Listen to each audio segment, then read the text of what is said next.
Teresa de Jesús, Santa Teresa de Ávila, una de las grandes maestras de la espiritualidad, decía que en el camino de la fe muchas veces sucede que nos imaginamos las tentaciones como algo muy ruidoso, extremadamente fuerte y como muy fácil de notar. Y decía ella que debíamos de estar muy atentos porque la mayoría de las veces ese tipo de tentaciones o las más peligrosas no eran las ruidosas o las que son fáciles de notar, sino aquellas que llegan de forma silenciosa, discreta, sí, con cierto disfraz de sencillez, de ser poca cosa, y que en el fondo son las que realmente nos deberían de no digo preocupar, sino más bien ocupar. Y pensando en esas tentaciones finas, en esas tentaciones discretas que se nos presentan, yo creo que hay una muy actual y que le podemos poner diferentes nombres. Por ejemplo, el Papa Francisco le llama autorreferencialidad. Ser autorreferencial es un tipo de tentación donde la medida de todas las cosas no es Dios, no es el Evangelio, no es lo que la iglesia asesora, sino nuestra propia persona. Y si bien es cierto que podemos tener opiniones, expresar gustos, pues también es verdad que no hay que extralimitarnos al punto de reducir a la fe únicamente a nuestro punto de vista. Así que hoy, tomando esa referencia de Santa Teresa, de estar atentos a los pequeños detalles, no para espantarnos, no para obsesionarnos, sino simplemente para saber gestionarlos, vamos a hablar de una tentación aparentemente leve, aparentemente discreta, pero que es una de las notas de la realidad de nuestro tiempo. El Papa Francisco le llama ser autorreferencial y yo, profundizando en esa idea, le puse narcisismo espiritual. Hay que estar atentos, a todos nos puede pasar y lo importante es ubicarlo para que no nos suceda. Y si en algún momento nos ha pasado, pues darnos cuenta, que nos caiga el 20 y entonces podamos como recuperar la hoja de ruta que se nos plantea. Primero, bueno, quiero hacer un breve comentario sobre lo que significa el término narcisismo, ¿no? Y empleo el diccionario de la lengua española que nos dice excesiva complacencia en la consideración de las propias facultades u obras. Una persona es narcisista cuando se obsesiona con sus cualidades y las lleva a un nivel que rebasan la realidad misma. Es perder los pies del suelo y un ponernos en el centro.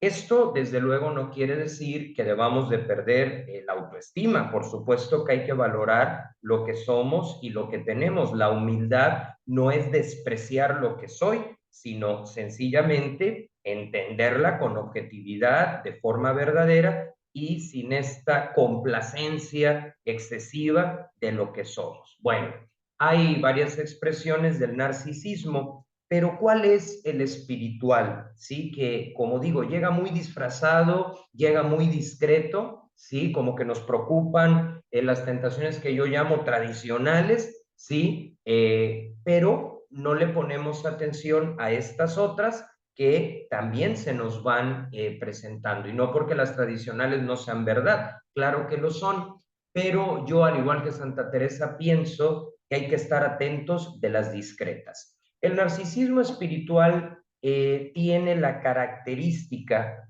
de ser un orgullo que no es sano, ¿sí? Acerca de nuestra relación con Dios. Digo que es un orgullo que no es sano porque podríamos decir, aunque parezca un juego de palabras, que hay un sano orgullo. Por ejemplo, cuando uno recibe la noticia de que el fundador o la fundadora de su movimiento va a ser beatificado o beatificada, pues te viene un sano orgullo, te da gusto, eso no tiene nada de malo. Pero cuando hablo de un orgullo tóxico, es que nos empieza a gustar proyectar una idea de santidad propia que no se está dando, sino que simplemente se vale de cuestiones externas.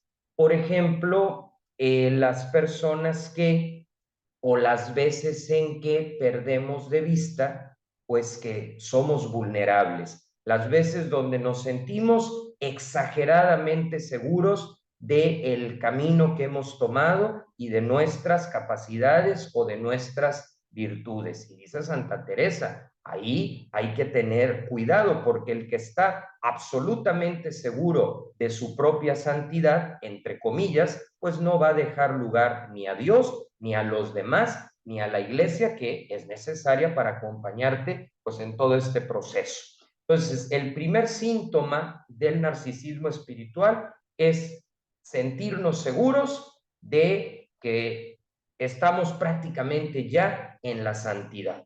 Por supuesto que la santidad es posible, pero no desde esa seguridad orgullosa, no desde esa certeza absoluta que no da lugar al examen diario que recomendaba San Ignacio de Loyola, a esa certeza absoluta que entonces nos lleva a creer que alcanzamos la fe, alcanzamos la salvación solo por nuestras propias fuerzas. En pocas palabras, tener una seguridad extrema en que nuestra versión de los hechos, nuestra interpretación de la fe es la última de las verdades, pues lo que va a provocar es que quitemos a Dios de la ecuación y que quitemos también lo que la iglesia nos enseña de la ecuación. Entonces hay que estar atentos frente a este riesgo. Ahora, tampoco significa irnos al otro extremo, llenarnos de escrúpulos, ver pecado hasta en la sopa. No, no se trata de eso. Todo en su justa medida, pero que no demos por sentado que ya llegamos a la meta cuando no lo hemos hecho, ¿sí? Porque es hasta el final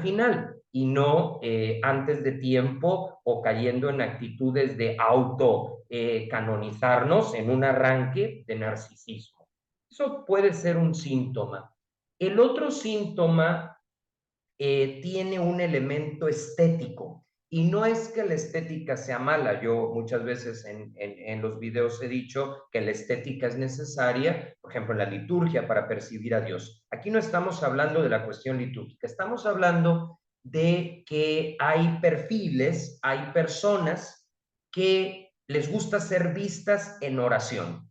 Incluso llegan al extremo de estar en la capilla y tomarse una selfie para decir, aquí estoy, ¿no? Haciendo mi oración diaria y que incluso puede estar el Santísimo atrás con todo lo que ello representa y ahí va la selfie. Por supuesto que la selfie en otros escenarios es algo totalmente sano, totalmente normal. ¿Quién no se ha tomado una? Pero cuando ya lo que queremos es que nos vean, cuando lo que queremos es volvernos notorios y que digan, mira cómo reza, olvidamos aquello que el propio Evangelio nos dice. Cuando hagas oración, entra, cierra la puerta de tu cuarto y háblale a tu Padre que ve en lo secreto. No quiere decir que ocultemos nuestra fe. Si estamos en una procesión, pues evidentemente el estar ahí es dar un testimonio de yo creo, ¿no? Y no lo oculto y lo digo públicamente.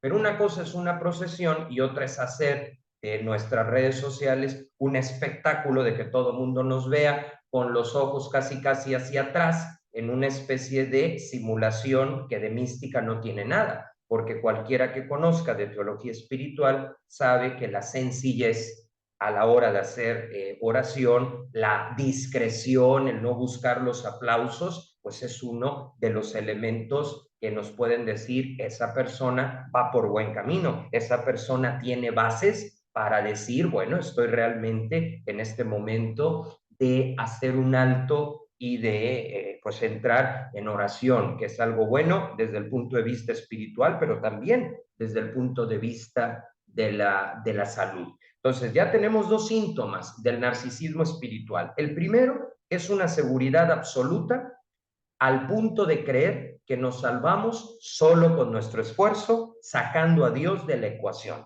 El segundo síntoma es cuando hacemos de nuestra oración una exhibición en redes sociales, olvidando pues que estamos en un lugar donde no aplica, ¿sí? Porque al fin de cuentas lo que se nos pide es pues que se trate de un momento con Dios, de un momento que no sea para aplausos, para ganar likes, para que digan, mira, qué espiritual es, porque en el fondo, pues estamos moviéndonos no por Dios, sino por las apariencias. Ese es como el segundo síntoma y que yo lo digo describiéndolo, ¿no? Pero nos puede pasar a todos y por eso hay que estar atentos.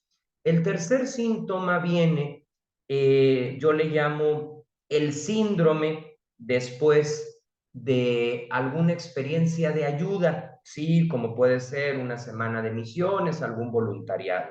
Quiero decirles que una semana de misiones y un voluntariado es algo totalmente conveniente, totalmente sano, es una forma de vivir verdaderamente la fe. No es una crítica a este tipo de espacios, es una crítica a creer que por haber participado en uno de estos ya está hecho el trabajo completo, ya me puedo sentir más de aquellos que no lo hicieron. A mí me ha tocado escuchar personas que dicen, yo di mi semana de vacaciones para ayudar a los más pobres, mientras que tú no hiciste nada, preferiste irte a algún otro lado. Cuando alguien se expresa así, pues no entendió el sentido de esa semana de misiones. Cuando alguien se expresa así, no comprendió el valor de lo gratuito, ¿sí? El valor de la discreción o lo que el propio Jesús decía, ¿no? Que la mano izquierda y la derecha pues no se comunicaran entre sí para saber lo que una y la otra hicieron. Entonces, esto también es un autoaplaudirse por 2 o 3 días de ayuda que tiene su valor, pero que se puede distorsionar y que se puede corromper cuando lo tomamos como una especie de eslogan publicitario para echarle en cara a los que no van en nuestra línea, a los que no dedicaron ese tiempo y que nos terminamos aparentemente sin querer, pues sintiendo que estamos a otro nivel, arriba del pedestal. Ese es un tercer síntoma, creer que por haber ayudado ya está la tarea hecha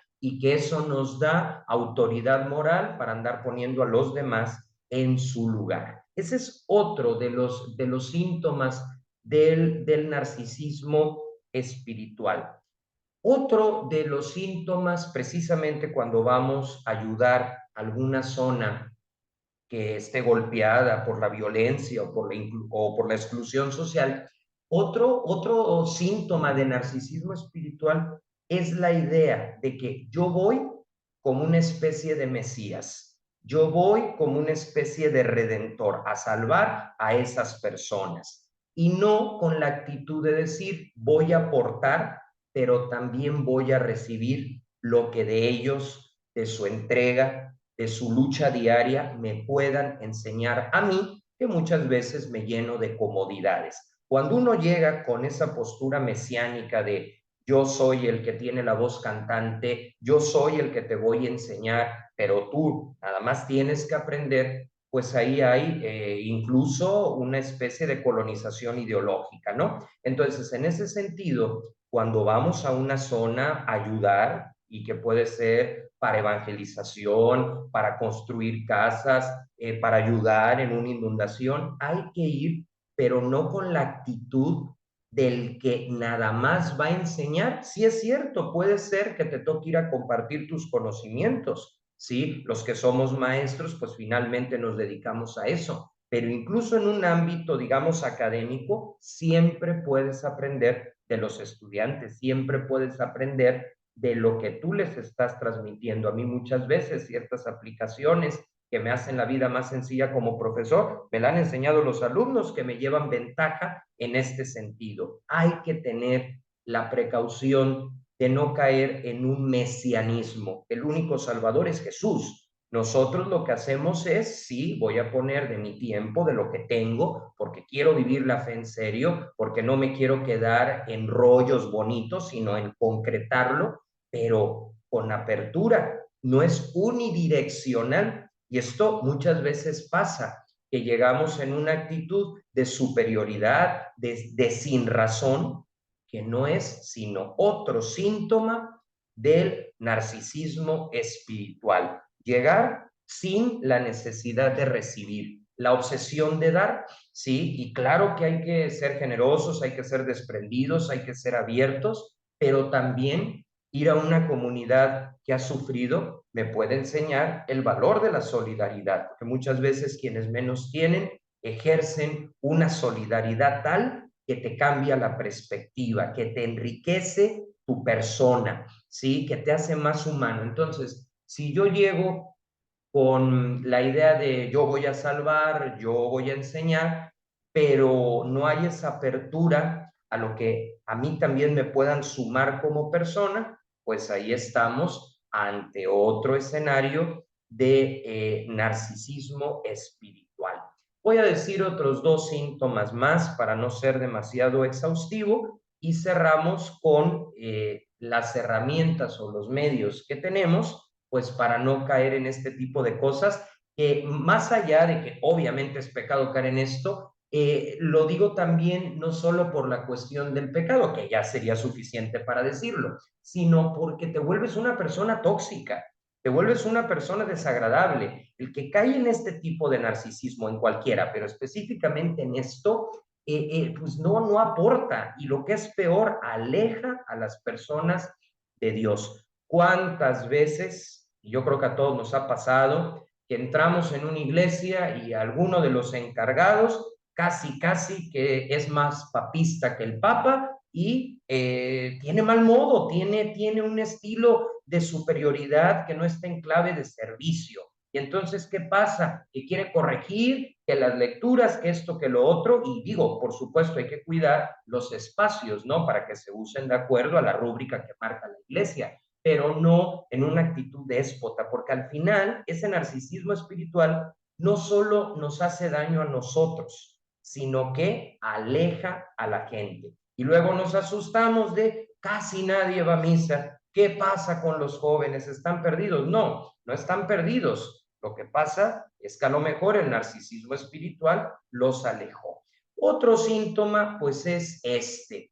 Cuando tenemos una tarea específica, por ejemplo, que nos confían dar una conferencia de espiritualidad o una clase de religión o escribir algún artículo, pues son servicios muy válidos, aportes que hay que dar porque hace falta. Esto es un beneficio para las personas, es también evangelizar, es mantener vivo este espíritu y este legado de Jesús. Pero si yo voy a escribir, si yo por el hecho de que voy a dar la conferencia me voy a sentir el centro de la misma y los 40 minutos que dure voy a ser inaccesible, me voy a enojar si me hacen preguntas difíciles y cosas de esas, pues volvemos a caer en el narcisismo espiritual. Cuando hay cerrazón, Dios lo que pide es apertura. Otro síntoma que también pasa en este tipo de cuestiones pues es en ser mucha forma y poco fondo, ¿no? Lo que Jesús llamaba en el lenguaje de aquel tiempo sepulcros blanqueados, o sea que la lápida está espectacular, pero pues por dentro ya todo se consumió, ya todo se deshizo. Esto es más común de lo que se piensa, ¿no? Por ejemplo, el que cree que se va a salvar porque ande mandando por el chat cadenas de oración. Lo único que va a provocar es hartar a sus contactos y que o bien terminen por decirle algo fuerte o que de plano incluso encuentren en ello un motivo para alejarse de la iglesia, porque si la fe es andar mandando cadenas, pues a nadie se le va a antojar formar parte de ella. Entonces, también están estas personas, ¿no? O más que estas personas, para que no nos sintamos como exentos de caer en ello, señalar la conducta, ¿no? De creer que porque todo el día esté hablando de Dios o porque todo el día esté subiendo pensamientos, ya la hice, ¿no? O sea, se vale de vez en cuando, bueno, vi este pensamiento, no sé, de San Agustín que me gustó y lo subí en una historia, pero no tengo por qué estar saturando a los contactos con mensajes directos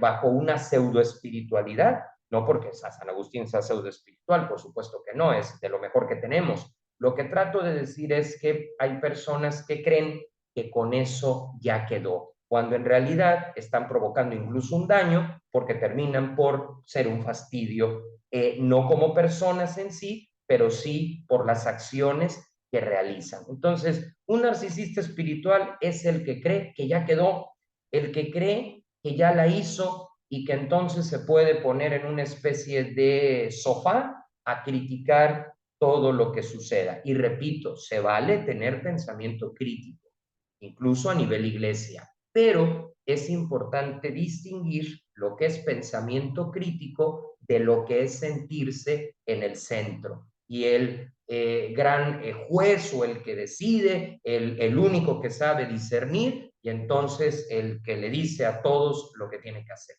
Estas cuestiones se van colando, se nos van filtrando, es como esa pequeña fisura en la pared que cuando nos damos cuenta es una gotera espectacular que nos complica la vida. Santa Teresa, que tenía muy buen sentido del humor, pues no se asustaba con estas cosas, pero sí nos decía, a veces te imaginas que las tentaciones van a ser algo ruidoso, grotesco, tremendo, y pues sí, sí las hay, pero también preocúpate de aquellas que llegan muy bien disfrazadas, que llegan muy discretas, que hasta parecen algo bueno y que en el fondo es perder de vista que la fe no es un discurso, que la fe no es andar mandando cadenas, que la fe no es fingir la voz para sonar medio místicos cuando la mística no tiene nada que ver con eso, que la fe no es excentricidad, sino espiritualidad profunda que se manifieste en obras concretas sin buscar aplausos, hacerlo de manera discreta. Ahora, si por alguna razón Dios se vale de esa acción para que otro se entere y se motive, adelante, pero que sea cosa de Él y no nos fabriquemos como el movimiento ideal, como la única instancia, el único grupo que dentro de la iglesia es el que va en la línea de Jesús, porque eso también sí genera una especie de narcisismo. Y de hecho quiero, antes de terminar, ahondar en eso. También existe el narcisismo espiritual en plan de los movimientos o de ciertas instituciones en la iglesia. Obviamente, todos los que estamos vinculados a algún movimiento reconocido por la iglesia, pues nos sentimos muy contentos de pertenecer a él y como digo, el sano orgullo de decir, esto es lo nuestro, esta es la historia que poco a poco y con mucha dificultad hemos construido, nos hablan de nuestros fundadores y nos da gusto. Eso está bien, eso es normal. Lo que no está bien, porque es narcisismo espiritual, es creer que solo nuestro movimiento es el que tiene la razón y que incluso los miembros del movimiento mejor que no hablen con los de otros, ¿sí? O con los de incluso que piensan en contra, porque imagínate. Y eso es una actitud sectaria. Y hay que tener cuidado con eso, de lavado de cerebros, hay que tener cuidado con eso, que rompe con lo establecido por el Evangelio, por el catecismo y por supuesto por el Código de Derecho Canónico. Entonces, que no caigamos en el narcisismo espiritual, ni a nivel personal, ni a nivel estructural. Ahora, ¿cómo se logra esto? Bueno, es decir, ¿cómo se logra evitar esta tentación sutil, esta tentación elegante, pero que hace mucho daño a todas las partes involucradas, empezando por uno mismo? Pues hay, digamos que, tres herramientas que nos da la iglesia para que no caigamos en esto. Lo primero, el examen de conciencia, que es una de las grandes aportaciones de San Ignacio de Loyola. Él recomendaba, pues al final del día, hacer un balance. No es simplemente ver lo malo, sino lo que hice bien, lo que pude hacer mejor y bueno, cuál es el plan de corrección. Cuando hacemos ese examen, ¿sí? Antes de dormir, tampoco es así horas y horas de darle vueltas al asunto, pues nos damos cuenta que todavía nos falta. Y es muy bueno que todavía nos falte, porque eso es La primera vacuna, hablo en sentido figurado, por supuesto, frente al narcisismo espiritual. Si hago un buen examen, un buen balance de mi día, me voy a dar cuenta que en muchas cosas voy avanzando. Me voy a dar cuenta que en muchas cosas incluso fui capaz de ver más allá de mis propios problemas, de mi propio dolor. Pero también me voy a dar cuenta de los desajustes, de las cosas que todavía están pendientes. Somos proceso. Y al darnos cuenta de eso, al hacernos conscientes, pues no hay forma de que te vuelvas un narcisista espiritual porque te das cuenta de qué pie cojeas, te das cuenta cuál es tu talón de Aquiles y sobre todo descubres que necesitas de Dios en primer lugar y necesitas de los demás. La segunda vía, por supuesto, que nos plantea la iglesia, pues es el irnos a confesar cada cierto tiempo, porque ahí también pues nos hacemos conscientes de que hay cuestiones por las que se tiene que pedir perdón y esto además de que beneficia en el orden de la salvación de la fe, pues también tiene un efecto terapéutico porque lo que se guarda, lo que no se comparte, pues se pudre por dentro, ¿no? La experiencia de confesarse para muchos, bueno, para mí lo era al principio, cuando estaba más chico, sí, la verdad no era algo tan cómodo para mí irle a decir al padre la cuestión, pero ya con el tiempo vas madurando y sientes un peso menos de encima. Hay una sensación muy agradable, ¿sí? Con la que te quedas en paz, que te liberas de tanta cosa y eso también te ayuda pues a saber que no eres desde luego el peor de todos, ¿verdad? Pero que todavía eres obra en proceso. Aún de ese cuadro de mármol no ha salido la figura, todavía se está cincelando, ¿no? Y una tercera vía, sí, pues el propio Jesús, el ver que él, aún siendo Dios, el Dios hecho hombre, pues le lava los pies a los discípulos, ¿no? Que aún siendo Dios, habla en términos muy cercanos a la realidad, utiliza parábolas, es cercano, no enreda ni le complica la vida, pide lo esencial sin sobredosis, ¿no? Y entonces en ese sentido, el contemplar a Jesús, ¿verdad?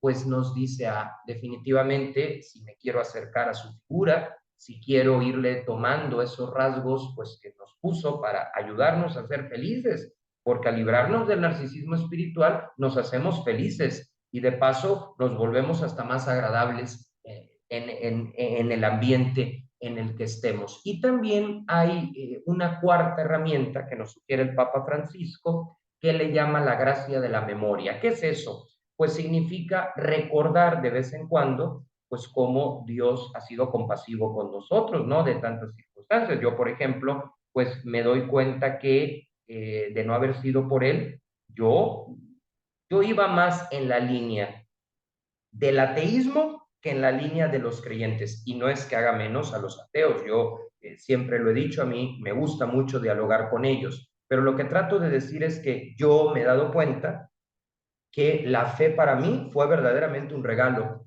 y que yo no hice gran cosa para recibirla, porque por mi forma de ser, yo tiendo más al ateísmo que al ser creyente. Lo que pasa es que Dios logró ser más fuerte que mi propia resistencia, ser más fuerte que mis razonamientos y enredos, y me hizo entender que lo puedo conocer a través de la razón, pero también lo puedo conocer de una forma empírica, con las experiencias que me va dando, por ejemplo, antes de dormir, que hago mi oración, ahí se vive una experiencia, ahí se palpa una realidad, que es la que me volvió creyente, que es la que me volvió católico, no católico cultural nada más, sino católico de convicción. Entonces, este es el tema, o sea, hay que estar muy atentos, no en plan, como les digo, fanático, obsesivo, porque donde hay fanatismo y donde hay obsesión, no está Jesús, sino como decía Santa Teresa, simplemente atentos, ¿sí? A eso que llega así como mínimo, pero que en el fondo está echando por tierra lo más elemental